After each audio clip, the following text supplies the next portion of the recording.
Hello दोस्तों, मेरा नाम प्रभात कुमार है।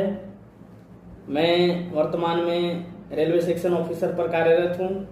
जैसा कि मैं पहले आपको अपना इंट्रो में बता दिया हूँ। उसके बाद मैंने आपसे वादा किया था कि बिहार एसएससी इंटर लेवल का जो वैकेंसी निकला है उसकी जो है सो फुल स्ट्रैटेजी मैं आपको फ्री में प्रोवाइड कराऊंगा।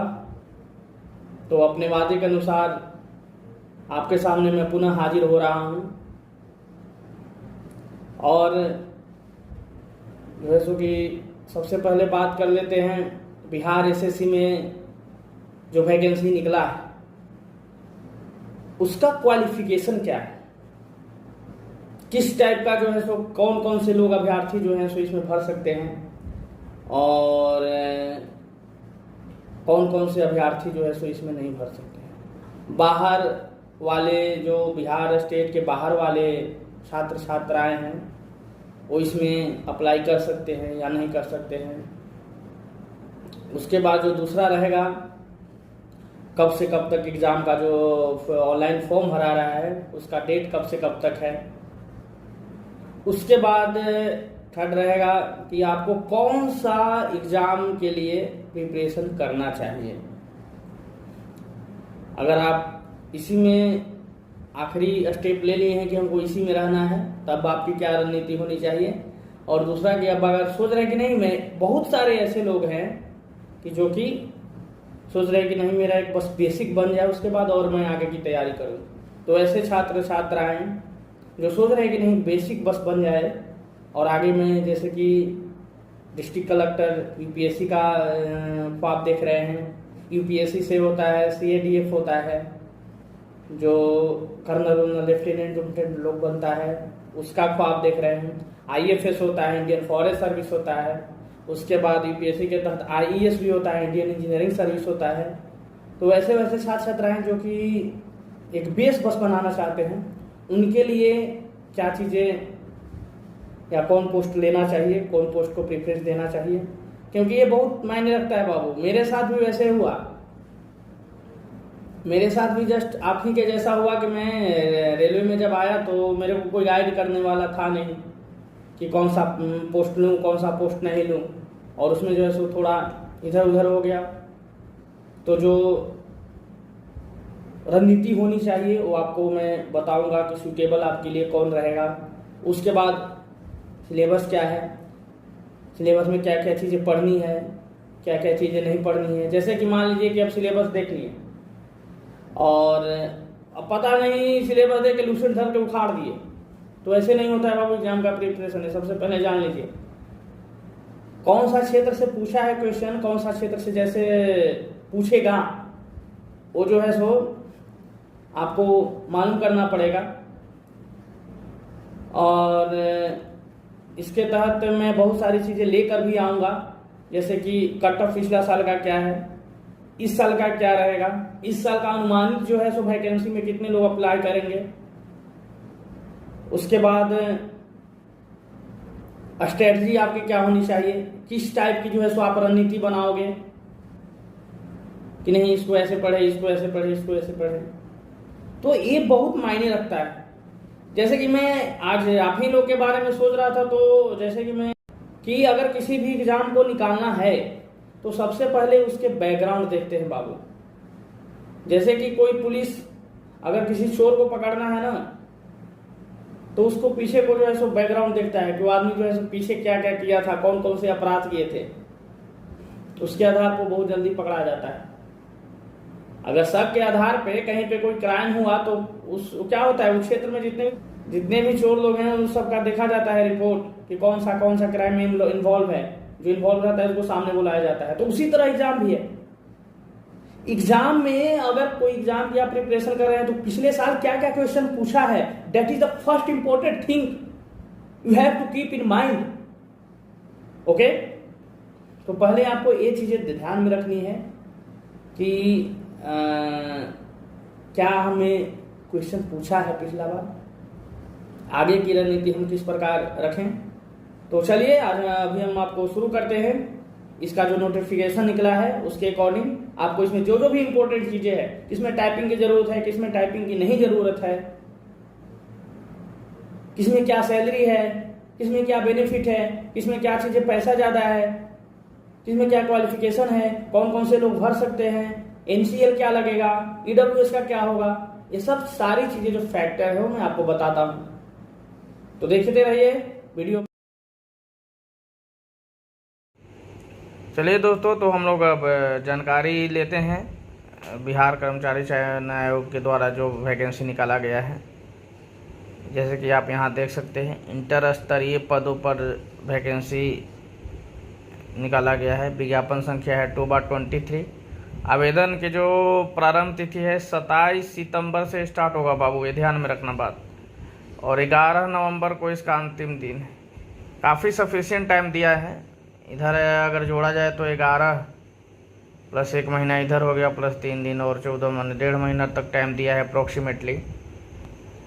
और इसमें कुछ पोस्ट ऐसे हैं जो टेक्निकल हैं, मतलब जिसमें टाइपिंग की आवश्यकता पड़ता है, और कुछ पोस्ट ऐसे हैं जिसमें नॉन टाइपिंग है, जिसमें टाइपिंग की आवश्यकता नहीं पड़ता है। चलो देखते हैं किसमें किसमें टाइपिंग की आवश्यकता पड़ता है, किसमें किसमें टाइपिंग की आवश्यकता जो है सो नहीं पड़ता है। यहाँ पे आप देख लीजिए, फर्स्ट बताता हूँ जिसमें टाइपिंग की आपको आवश्यकता पड़ता है। तो यहाँ पे ले लीजिए क्रम संख्या 2, जिसमें आपको निम्न वर्गीय लिपिक पद का नाम है, विभाग का नाम है मध्य निषेध उत्पाद एवं निबंध विभाग, लेवल इसका 2 है। इंटरमीडिएट समाकक्ष, देखिए तो इंटरमीडिएट या समाकक्ष का मतलब कि आप अगर पॉलिटेक्निक किए हो ना तो भी आप बाबू इसमें भर सकते हो। उसके बाद कंप्यूटर संचालन एवं कंप्यूटर टंकन का मतलब टाइपिंग होता है। हिंदी एवं अंग्रेजी टंकन अनिवार्य, मतलब इसमें हिंदी और इंग्लिश दोनों में टाइपिंग खोज रहा है, ठीक है। अनारक्षित जो है सो 154 वैकेंसी है, टोटल 340 वैकेंसी है। उसके बाद स्वतंत्रता सेनानी के लिए भी 6 वैकेंसी रिजर्व है। उसके बाद दिव्यांगजनों के लिए भी 14 वैकेंसी है टोटल। तो एक पोस्ट हो गया टाइपिंग का ये। दूसरा पोस्ट चलिए देखते हैं। दूसरा पोस्ट में आ जाइए, निम्न वर्गीय लिपिक लेवल 2 गृह विभाग के अंदर आता है।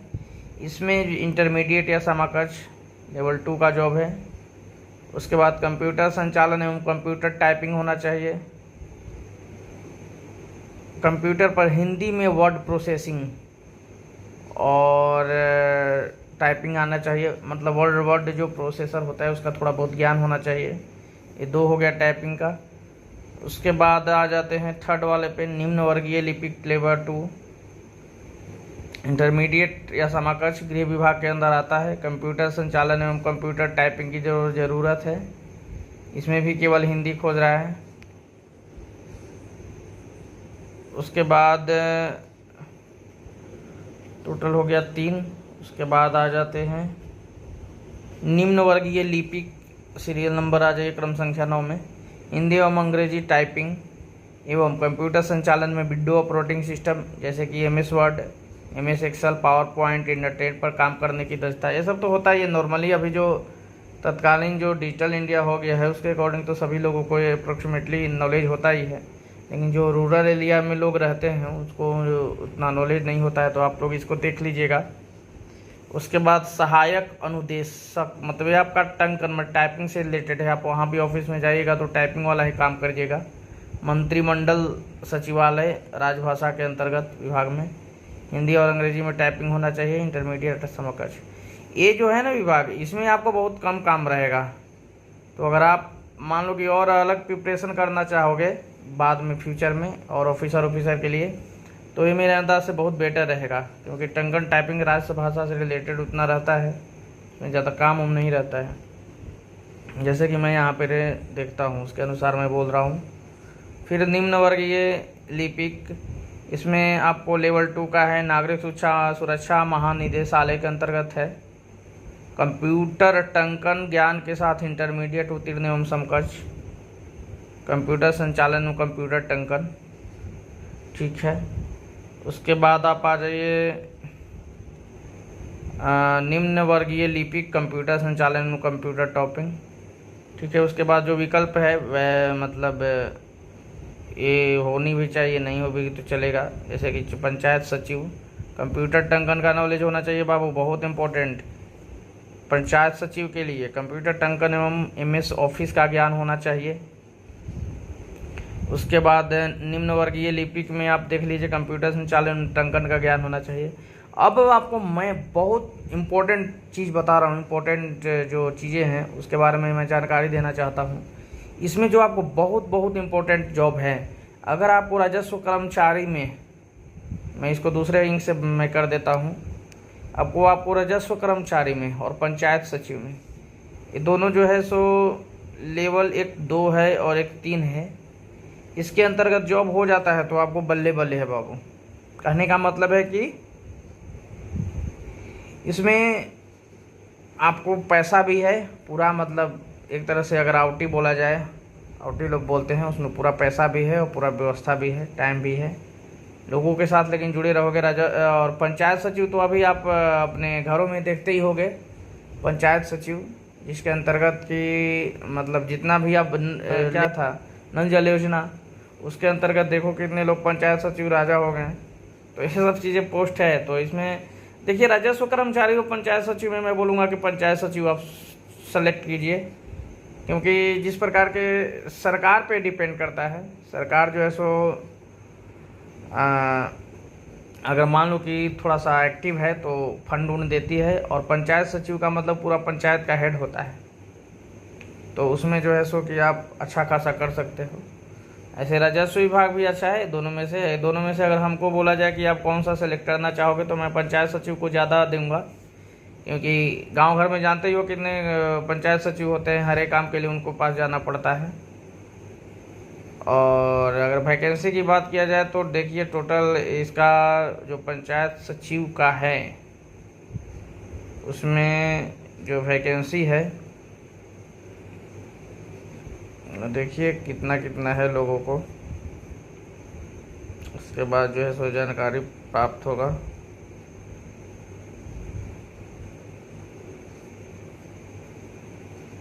इसमें देखिए 1746 वैकेंसी है, 1746 वैकेंसी पंचायत सचिव को, और 489 है टोटल। ये 489 मेरे अंदाज से जो महिला के लिए आरक्षण है ना 35%, उसके अंतर्गत महिलाओं में भी बांटा गया। 103 जो है सो EWS के लिए ऐसे करके बांटा गया है। टोटल 3532 है टोटल, और महिलाओं के लिए 1022 स्पेशल, एक सर्विसमैन के लिए 71, उसके बाद दिव्यांगजनों के लिए है वैकेंसी। तो आप लोग ज़्यादा कोशिश कीजिए कि इसमें दोनों में जो है सो हम भर्ती लें, क्योंकि ये होने के बाद आपका बल्ले बल्ले रहेगा, आप अच्छे से ज़िंदगी काट लोगे और आगे का प्रिपरेशन भी आप कर पाओगे। तो ये हो गया, मतलब थोड़ा बेसिक नॉलेज हो गया। उसके बाद ये जोड़ देते हैं कि आपका नॉन टाइपिंग वाला कौन है। ये निम्न वर्गीय लिपिक है, पथ निर्माण विभाग के अंदर आता है। इसमें भी यार वो आपका प्रोसेसिंग ज़रूरत है, कंप्यूटर वर्ड हिंदी में वर्ड प्रोसेसिंग, मतलब बोला जाए तो टोटल 1 2 3 4 5 6 7 8 9 10 टाइपिंग का जो है सो टोटल कितना वैकेंसी मतलब पोस्ट है 10 गो, और रिमेनिंग होगा कितना नॉन टाइपिंग वाला 12 गो। अब नॉन टाइपिंग वाला में कौन कौन सा अच्छा है इसके बारे में दिखाता हूँ आपको। निम्न वर्गीय लिपिक श्रम संसाधन विभाग के अंदर, इसमें भी कंप्यूटर टंकन के ज्ञान के साथ संचालन ये भी है, हिंदी इंग्लिश ये भी है। तो और 3 जोड़ दीजिए, इसमें 3 जोड़ दीजिए तो मतलब इसमें भी यार, इसमें भी कंप्यूटर न्यूनतम शैक्षिक योग्यता कंप्यूटर संचालन टंकन के साथ इंटरमीडिएट में उत्तीर्ण या समकक्ष हिंदी एवं अंग्रेजी में कंप्यूटर टंकन। तो कंप्यूटर टंकन तो है भाई 1 2 3 4 और 3 7 इधर हो गया 7, तो मतलब बोला जाए तो यार 17 वैकेंसी है जिसमें टाइपिंग की ज़रूरत है।